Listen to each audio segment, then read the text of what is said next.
morning, buenos dias to everyone from North America who is a member of the Amalgamated Transit Union International Union. Yes. I really wanted to come here today to do one thing, if nothing else, and that is to express my gratitude, the gratitude of my soulmate, my wife, who came with me on this trip, to President Larry Hanley, the executive board, and of course, my ATU homies from Chicago, Tommy and Kenny. Thank you, thank you, thank you. I want to thank the executive board of this very progressive and courageous union for daring to support a guy who got into the race with 3 weeks left to register a candidacy, no money in the bank, and approximately 8% name recognition. That is insane.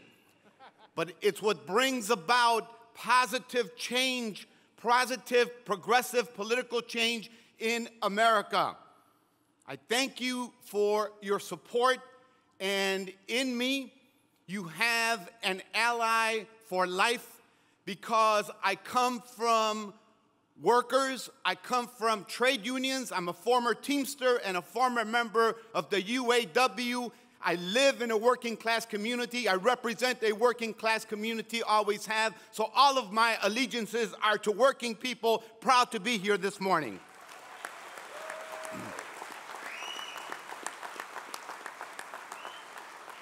So I want to tell you just briefly what we achieved in last year's election in Chicago.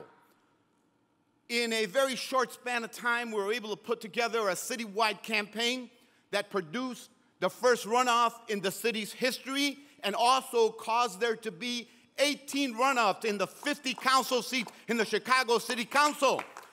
We laid the basis for a progressive, multiracial, multi-ethnic coalition that has been absent in Chicago since the death of Chicago's first progressive and African-American mayor, Harold Washington, who also was a staunch labor supporter in the United States Congress.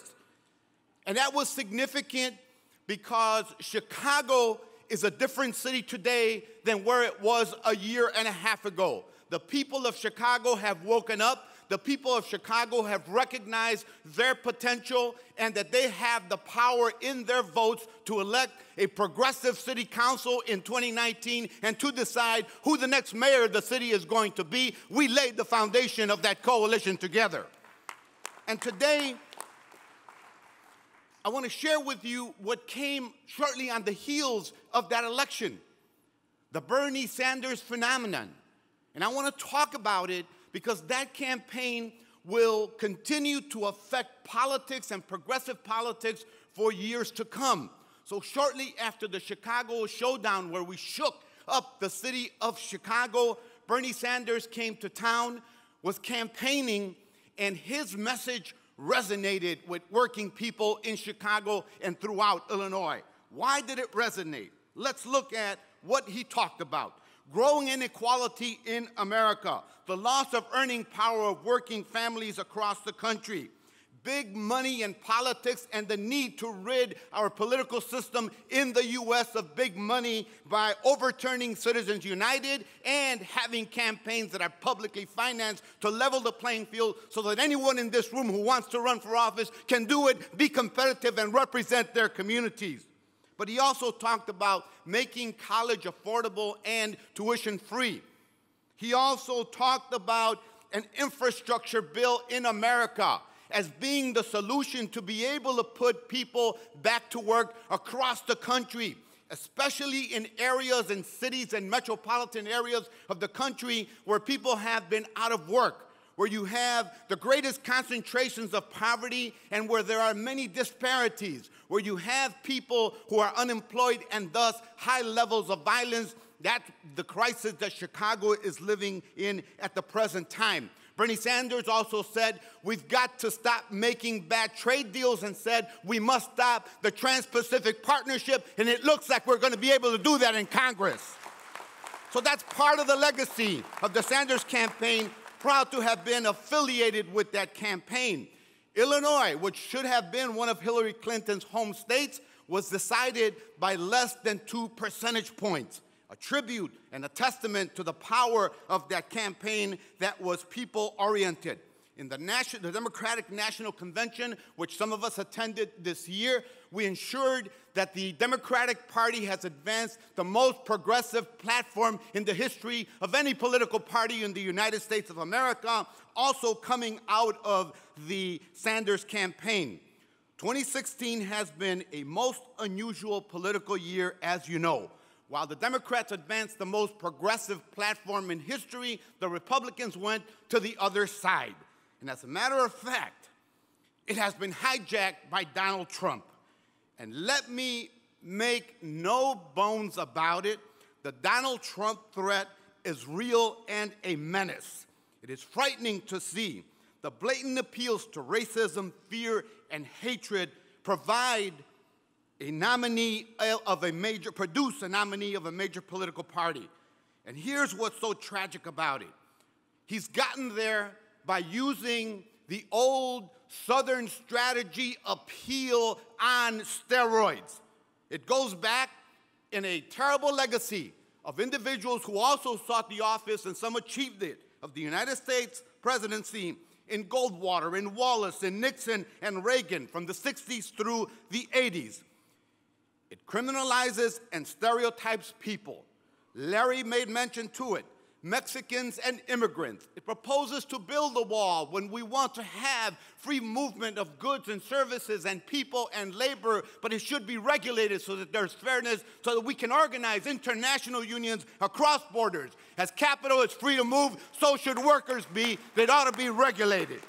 But it's also important because it seeks to criminalize Muslims. It seeks to deport people who have been given permission to work and to stay in the United States that approximately 5 million people. This was one of President Obama's executive actions.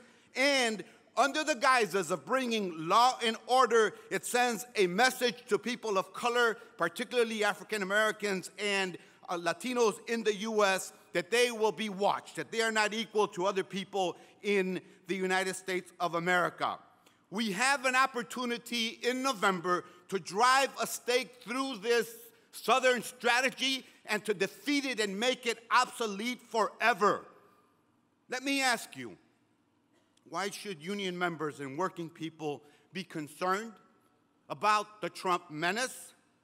Because he has said things like, wages are too high. He supports right-to-work laws. He represents the gravest danger to the democracy and to progress of working people. Trump would create an anti-worker stranglehold on the U.S. legal system. Wisconsin attacks on unions would be the model that would be followed. Therefore, it is imperative to mobilize members of unions with other unions and social movements across the U.S. to ensure that Hillary Clinton upholds the positions that the Sanders campaign forced her and the Democratic Party to adopt. With the Trump presidency, rather than fighting for advancements, we'll be on the defense. And the likely prospects that working people and unions will face a Wisconsin-style liquidation of the labor movement and all the gains that you and we have won. After the election, we must build upon the successes of the Sanders candidacy and construct political formations of those prepared to challenge corporate power in this country. Our revolution provides an example of how to do that. Finally, I just want to reflect on history to close. Our country, the U.S., recognizing that we're in Canada and that this is an international union, has become a better nation during some of the most difficult times in the experience as a union. We should not forget, as we prepare to turn out people to the polls, that we've become better in difficult moments.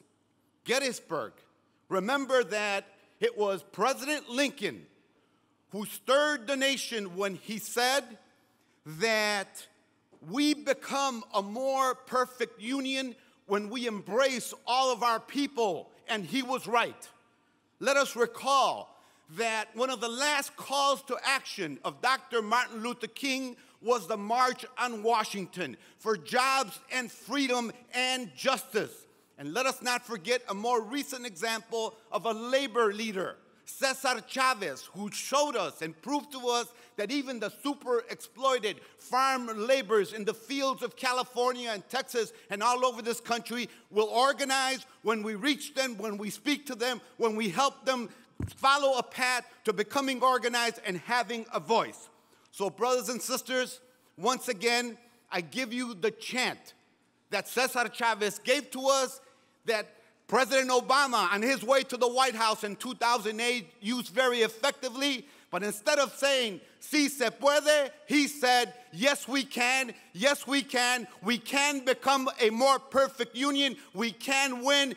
Labor can be at the table and begin setting policies that will continue to advance the lives of ordinary people all over North America." Thank you, brothers and sisters.